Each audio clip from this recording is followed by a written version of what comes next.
Hi, welcome back to the Beauty Lab podcast.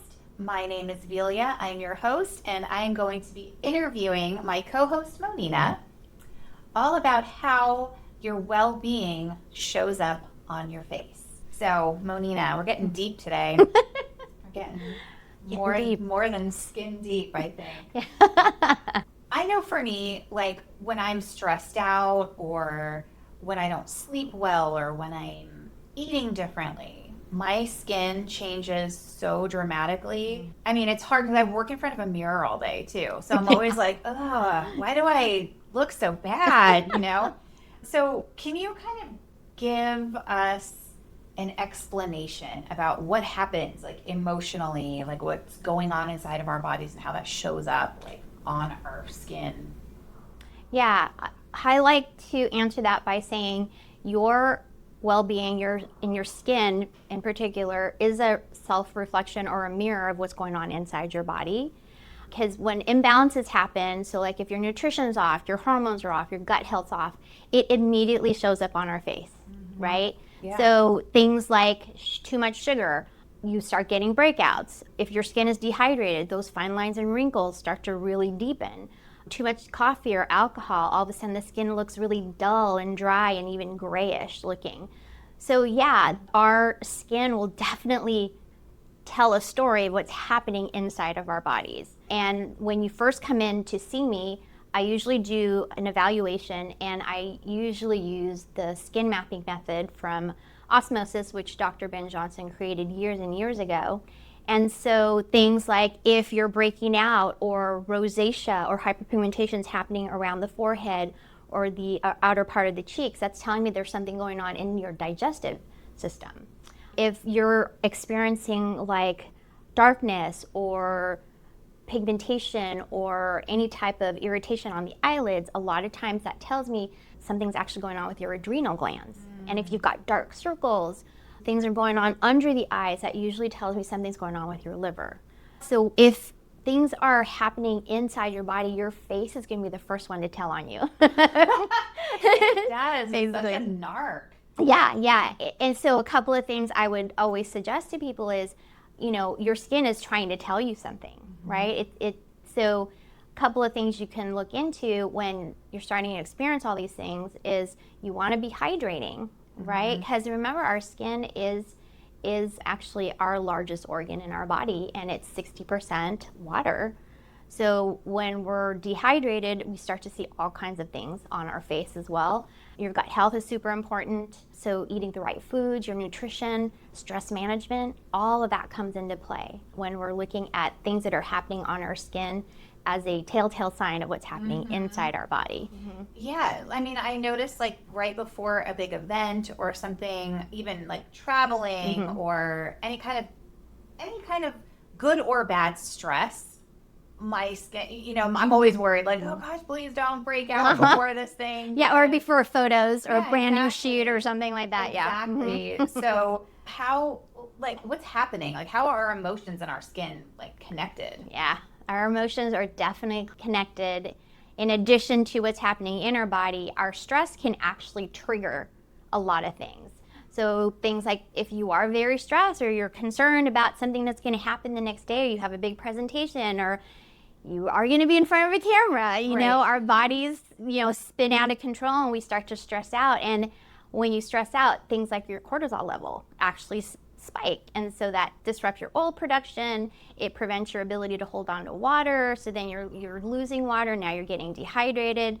So yeah, definitely our emotions will dictate how our body response is, and then it shows up on our face like we just talked about. And on the converse side, if you've had a well night's sleep and you ate well the day before and you're in a really good place the next day, your skin looks glowing. Yes. Right? So yeah, it's super important to really look at what our skin is telling us and also keeping check what our emotions are telling us, or if we're spinning out of control and maybe we just need that day off to check in with ourselves, with our bodies. And one way you can manage your emotions in as far as relating to your skin health is I always recommend doing like a nice nightly routine, right? I don't know about you, but when I sleep well, or if I've kind of created that atmosphere for me to actually have a good night's sleep, and that starts with my skin ritual, then I sleep better, and then the next day I feel better and I look better, right? Yeah, like literally beauty sleep. Beauty sleep, yes. What In a nutshell, told, that's right? what beauty sleep is all about, is taking care of your inside and your well-being so that it shows up on your hair, your skin, your nails, and everything else. Yeah, I highly recommend looking at your skincare routine, not so much as a routine, but more of a ritual, like a self-care ritual. Self-care. Yeah, Yes. that you do every night. And whether that's lighting a candle or spraying the room with like some nice peppermint or lemongrass, whatever, to just kind of ground yourself and then do that routine where you're cleansing your skin, you're hydrating it, you're toning, bring the pH balance back to normal, and then locking it all in with your serums and your moisturizer.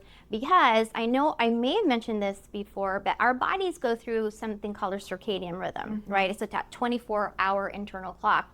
And interestingly enough, it's shown that by like 9 o'clock, because that's kind of when we're supposed to be falling asleep and going to bed, our bodies will then go into repair mode.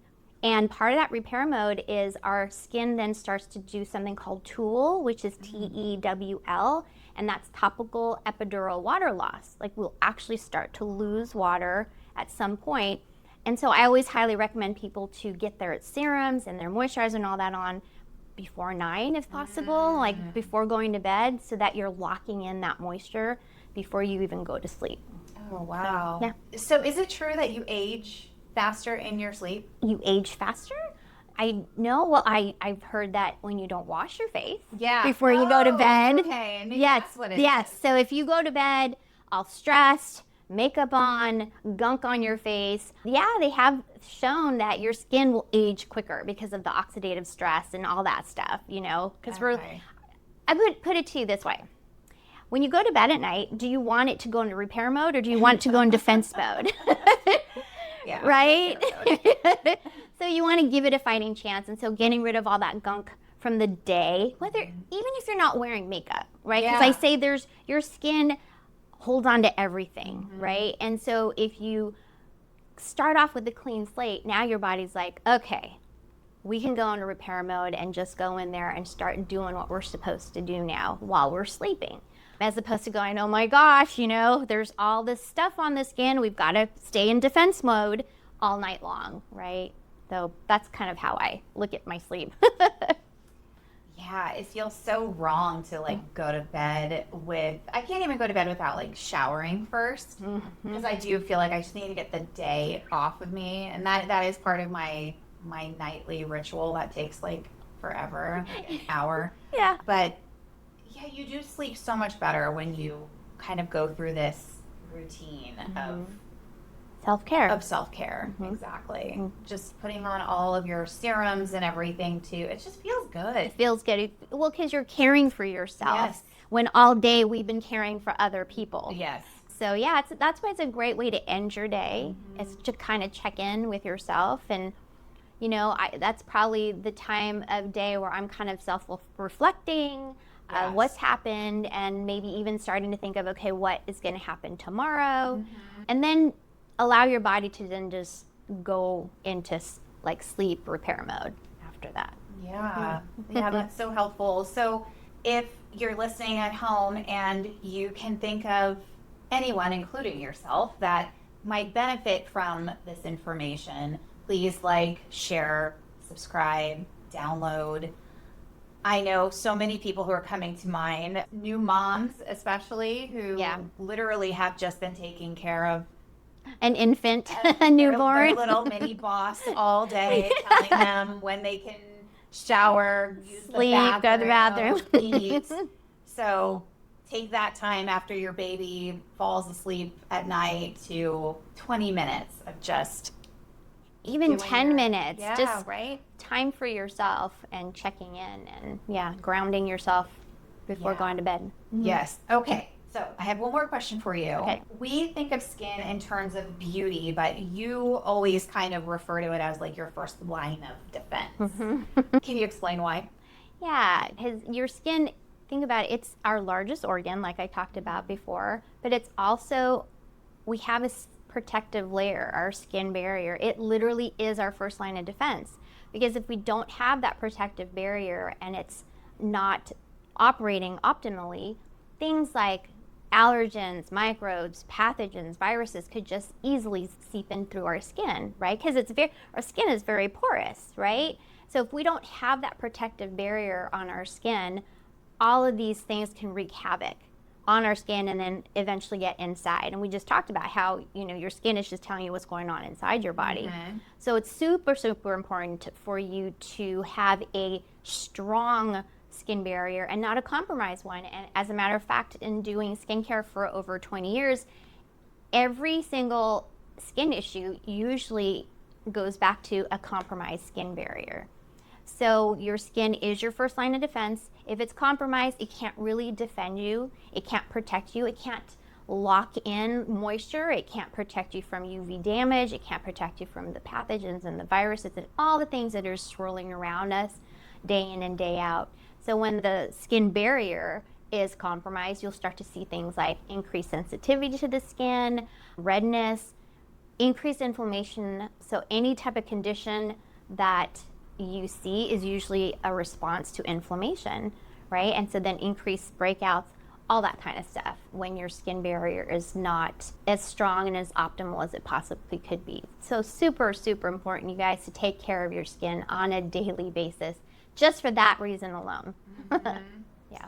Well, that was all really good information. Do you have anything else that you wanted to add? Yeah, well, we talked about a skincare ritual. Mm-hmm. So in addition to that, you want to obviously be using the right products. Okay. So I know we've talked about that in other episodes, so please go check out some of our other skincare episodes where I break down like what types of cleansers and things like that. So yeah, take into consideration your skin type, choose the right products, whether it's your cleanser, your toner, or your moisturizer. And if you're in the age of 30 and above, definitely want to start including things like serums and a couple of exfoliating products and also eyes. Like some people, I notice women in their 40s and 50s don't use anything specifically under their eyes, but the eyes are a much, much more sensitive part of your face, and so you want to use products that are meant specifically for under the eyes. But caring and protecting your skin daily is so important. It's almost as important as brushing your teeth every day. I agree. So, yeah. And, brushing your teeth, washing your hair, like all the hygiene stuff. Mm-hmm. But our skin is our largest organ, and it's the only one we're ever going to have. So you might as well take care of it now. And again, your skin is just a reflection of your whole well-being, because when you take care of your skin, you're taking care of yourself on so many different levels. So if our listeners don't know what kind of skincare products to use, or they have no idea like even how to begin with finding that, can they get a hold of you? Yeah, please. If you're in the Bay Area, I would love to see you in person. But if you're not in the Bay Area, you just can't come in, I always offer Zoom consultations. And if you're a Beauty Lab podcast listener, please mention that and you'll get something extra special from me. Whether you come in or do a Zoom, we'll start with the consultation first, and then from there I can make some recommendations for sure. Yeah. Okay, awesome. All right, well, thank you all at home again for hanging out with us every week. We appreciate you so, so much. I'm Velia. I'm Monina. And until next time, Keep experimenting with your beauty routine.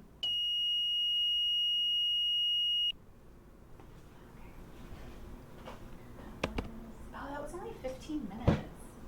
It's fine. Okay. Welcome back to the Beauty Lab podcast. I'm your host, Velia, and today I'm going to be introducing. Why do I always do that? Okay. The co-host. Yeah. I always mess that part. Okay.